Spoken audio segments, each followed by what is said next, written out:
Well, hello everybody, and welcome to Duck Chronicles episode 7. And we're going to do some question answering today, but we're going to give these babies some spinach first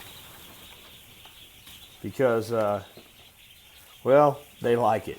And it's good for them to get some greens in their diet, specifically since I don't have them out on pasture this year at all for the brooding process. And I've kind of covered why in earlier episodes that's the case this year.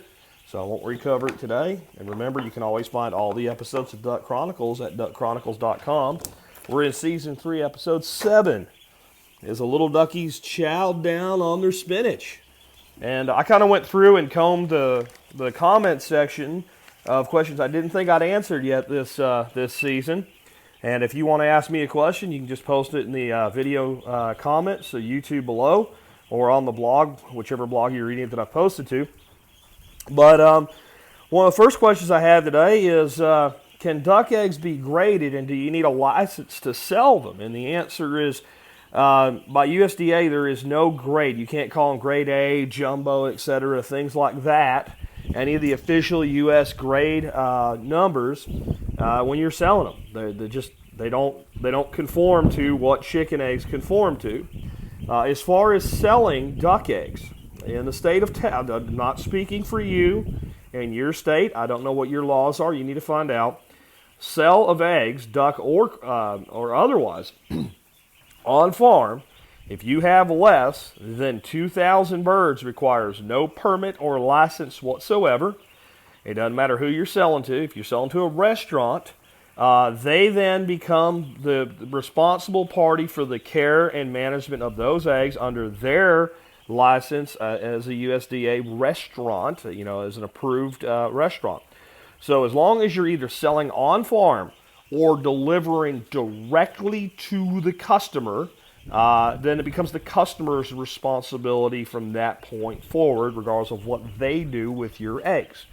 So no license in the state of Texas for less than 2,000 birds, and there ain't no way in hell I'm going to ever have more than 2,000 birds.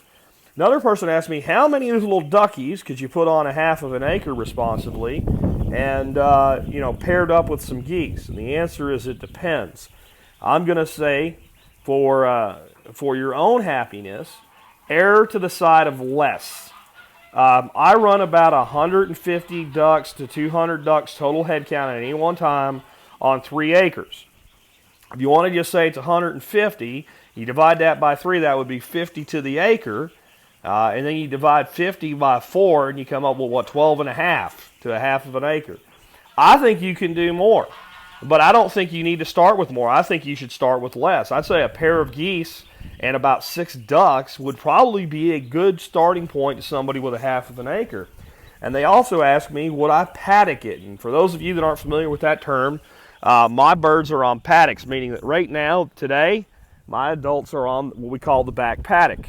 There's also what's called, real creative, the front paddock, which is the front side, and the west paddock, which is to the west. So we have 3 paddocks. We also have a smaller piece that they're generally excluded from because we have a small pond down there. They will just plumb mess up, if we let them in there often. So they get in there maybe once or twice a year just to root out insects and all in half a day, and that pond can handle them in there for one day here and there. Otherwise, they get rotated. They spent a week up there. Now they're back here this week. They spent a day out there. That's a little more fragile paddock. But they'll go spend probably the rest of the week out in that western paddock starting tomorrow. And sometimes it has to do with things I have to get done and how much time I have. But in general, they rotate through those 3 paddocks. Would I do that if I only had a half of an acre and a half a dozen ducks and 2 geese? If I could do it without spending too much money and too much effort, I would. And I would probably break that half acre into probably about 4 paddocks. The key is going to be your water management, how you're dealing with waste, how much you have for them to graze, etc. You might break that into 3 paddocks. It'd probably be good enough.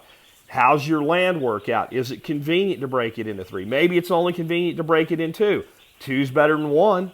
So if you just split that in half and ran them a week on this side, a week on that side, that would probably be a good way to go. But you're going to have to think about your water and what you're doing with your water, because when you dump water, I don't think there's an example of it happening recently right around me now, but when you dump water and they stick their beaks in it, This area here got really wet during some spring flooding, and you can see how compacted it is compared to the surrounding grounds. Well, I can show you other places where when they get a head on it, it's a real mess that they make. So you need to be moving that water every day. Now, with 6 ducks and 2 geese, I'd say 2 kiddie pools is enough. And when you dump their pools, move them far enough away that the water's not going to completely overlap, and you'd probably be in pretty good shape. And honestly, the best thing you can do is dump those pools before you let your ducks out from wherever you hold them at night, so that has time to sink in some, and then get them filled up so they're more focused on the new water than the old dumping grounds. A lot of times I can't do that, and I usually pay the price for it when I don't have the time to do that. Another question, what breeds do we have this year and why? I've talked about this a little bit before, but we have silver apple yards because I've always wanted them. I think they're cool, and if I had babies, I could sell them to my local market as live ducklings, and that would be another revenue source. They're the ones with the little mohawk, like that little black mohawk on his head right there. That's him. We have fawn runners. Silver apple yards are also a great dual-purpose bird. They get large enough to be reasonable for meat birds when you cull them at the end of their existence. And they are a beautiful bird, and they're an heirloom bird, and they're rare. They also have a good lay rate. We also have fawn and white runners. That little yellow one right there, kind of with a different posture, and the one right out there in front of them, those are runners. I have those because my wife thinks they're adorable. They're also very good layers, and they have a high feed conversion ratio. Everybody else, even though they look a little bit different, some with mallard-like markings, some with olive markings and all, they are Metzer 300 layers. I have those, and they are the core of my flock, white and golden 300 layers, because they lay between 250 and 300 eggs a year, and I'm in the egg business. So I want high productivity. They are the best productive breed on the market right now. That is why I have them. Someone said, that's a mallard. It's not a mallard. That's a 300 layer. They come from Khaki Campbell lineage, which is also a mallard-based breed, and they have a varied degree of markings as ducklings. I've been dealing with Metzer for 3 years. They've never sent me a mallard. And if that was not a 300 layer, you know what it would be? It'd be more likely to be a rowan, because if that was a mallard, he'd be about half the size of his fellow ducklings.